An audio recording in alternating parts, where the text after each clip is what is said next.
తెలంగాణ ప్రజలకు నమస్కారం.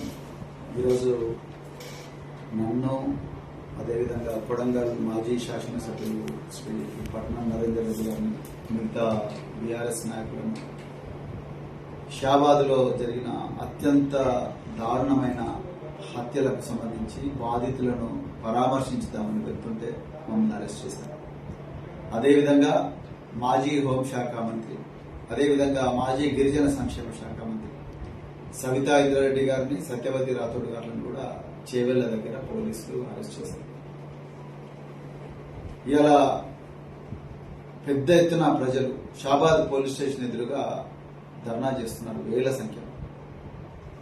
ఇలా నేను తెలంగాణ ప్రజలకు చెప్పాలనుకున్న విషయం ఏంటంటే, తెలంగాణ రాష్ట్రం ఈ రేవంత్ రెడ్డి గారి పాలనలో ఆయన హోంశాఖ మంత్రిగా ఉండగా పోక్సో కేసులకు అడ్డాగా మారింది. ఇది ఒక మాజీ పోలీస్ అధికారిగా, ఒక తెలంగాణ బిడ్డగా ఈ మాట చెప్పాలంటేనే బాధేస్తున్నది, కానీ ఇది వాస్తవం. ఇక నిన్న రాత్రి షాబాద్ లో 6 మందిని ఒక నిందితుడు, రాజ్ కుమార్ నిందితుడు అత్యంత ఘోరమైన రీతిలో చాలా కూల్ గా 6 మందిని చంపడం జరిగింది. ఒక్క పోలీస్ అధికారి కూడా దీంట్లో అడ్డం పోలేదు. అసలు విషయం ఏంటయ్యా అంటే, మే 16వ తారీఖు నాడు, అంటే సరిగ్గా 55 రోజుల క్రితం మే 16వ తారీఖు నాడు ఈ నిందితుడి మీద పోక్సో కేసు రిజిస్టర్ అయింది. ఈ రోజు చనిపోయిన అమ్మాయి, వాళ్ళ అమ్మ, వాళ్ళ మామ, వాళ్ళిద్దరూ కలిసి షాబాద్ పోలీస్ స్టేషన్ లో ఒక కంప్లైంట్ ఇచ్చారు. ఈ కంప్లైంట్ ఇచ్చిన తర్వాత ఒక్కరోజు కూడా ఆ నిందితుడిని, ఆ రాజ్ కుమార్ నిందితుడిని పోలీసు వాళ్ళు పోలీస్ స్టేషన్ కి తీసుకురాలేదు. 55 రోజులు. అయ్యా రేవంత్ రెడ్డి గారు, మీరు ప్రతి చోట కూడా కోట్లాది రూపాయలు ఖర్చు చేస్తూ మీటింగులు పెడుతూ రాష్ట్రంలో తెలంగాణ తొలి ముఖ్యమంత్రి కేసీఆర్ గారిని, బీఆర్ఎస్ పార్టీ నాయకులను, ఇంకా మిగతా అందరి ప్రజలు కూడా వెటకారం చేస్తూ నిందిస్తున్నారు కదా. ఒక్కసారి మీ ఓన్ హోం శాఖలో ఏం జరుగుతుందో చూసుకోండి.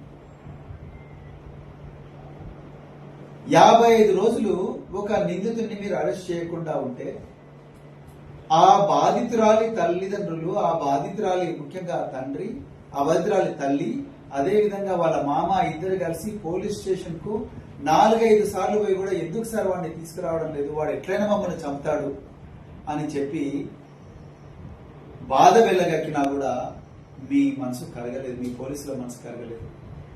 చివరికి మీరు చూసిండ్రు కదా, నిన్న రాత్రి 6 మందిని చాలా కూల్ గా నరికేసిపోయాడు ఆ దుర్మార్గుడు. ఇప్పటికి కూడా వాడు దొరకడం లేదు. అదే మే 8వ తారీఖు నాడు పేట్ బషీరాబాద్ పోలీస్ స్టేషన్ లో కేంద్ర హోంశాఖ మంత్రి బండి సంజయ్ వాళ్ళ కొడుకు బండి భగీరథ్ కూడా 9 రోజులు మీరు అరెస్ట్ చేయలేదు. వాళ్ళంతటికి వాళ్ళు వచ్చి లొంగిపోయాడు. ఇందులో కూడా నిందితుడు వానికి ఎప్పుడో టైం దొరికినప్పుడు వచ్చి కోర్టులో యాంటిసిపేటరీ బెయిల్ తెచ్చుకున్నాడు. ఇంతకన్నా నీచమైన, నికృష్టమైన పని కొట్టుంటుందా రేవంత్ రెడ్డి గారు? 1,00,000 మంది పోలీసులు ఉన్నారు. మీరు రియల్ ఎస్టేట్ దందా కోసం ఫ్యూచర్ సిటీ అనే ఒక కమిషనరేట్ పెట్టుకున్నారు. ఈ ఫ్యూచర్ సిటీ కమిషనరేట్ లో భాగమైన ఈ షాబాదే ఇలా ఈ 6 హత్యలకు ఆలవాలమైంది. ఏ ముఖం పెట్టుకొని మీరు తెలంగాణ పేర్లకు నేను హోంశాఖ మంత్రి అని చెప్తారు రేవంత్ రెడ్డి గారు? ఇలా మేము ఏమైనా గొడవ చేయడానికి పోతున్నామా? మేము ఆ బాధితులకు న్యాయం జరగాలని పోతున్నాం. డెడ్ బాడీలు అక్కడ పడున్నాయి చేవెళ్ళ హాస్పిటల్లో, ఉస్మానియా మార్చిలో పడేసిండు. వాటికి ఇంతవరకు కూడా దాని దగ్గరికి డాక్టర్ పోయి నాదులు లేడు, పోస్ట్ మార్టం జరగడం లేదు. న్యాయం కోసం అడగడానికి పోతే మమ్మల్ని అరెస్ట్ చేసిండు, అక్కడ సత్యేంద్ర రెడ్డి గారిని అరెస్ట్ చేసిండు, మిగతా నాయకులంతా అరెస్ట్ చేస్తున్నాయి. ఎందుకు ఇంత భయపడుతున్నావయ్యా నువ్వు? ఎందుకింత భయం నీకు? అలాంటప్పుడు రాజీనామా చేయి.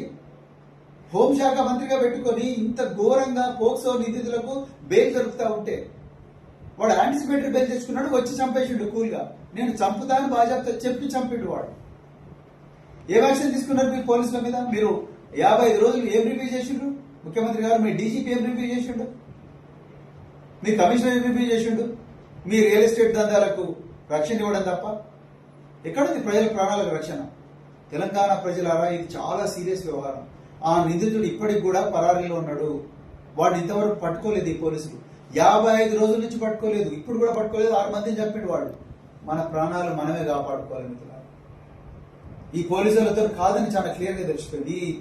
ఈ తెలంగాణ పోలీసులు ఆ తిరుపతి రెడ్డి, కోండల్ రెడ్డి, రేవంత్ రెడ్డి సోదరులైనా వాళ్ళకు రక్షణ ఇవ్వడంలో బిజీగా ఉన్నారు. వాళ్ళకు అత్యాధునిక విదేశాల నుంచి తీసుకొచ్చిన ఆయుధాలు దిగుమతి చేసి వాళ్ళకి రక్షణ ఇస్తున్నారు, వాళ్ళ దండలకు రక్షణ ఇస్తున్నారు. కానీ పేద ప్రజల ప్రాణాలకు, అమ్మాయిల ప్రాణాలకు, ముసలోళ్ళ ప్రాణాలకు రక్షణ లేదు ఈ రాష్ట్రంలో.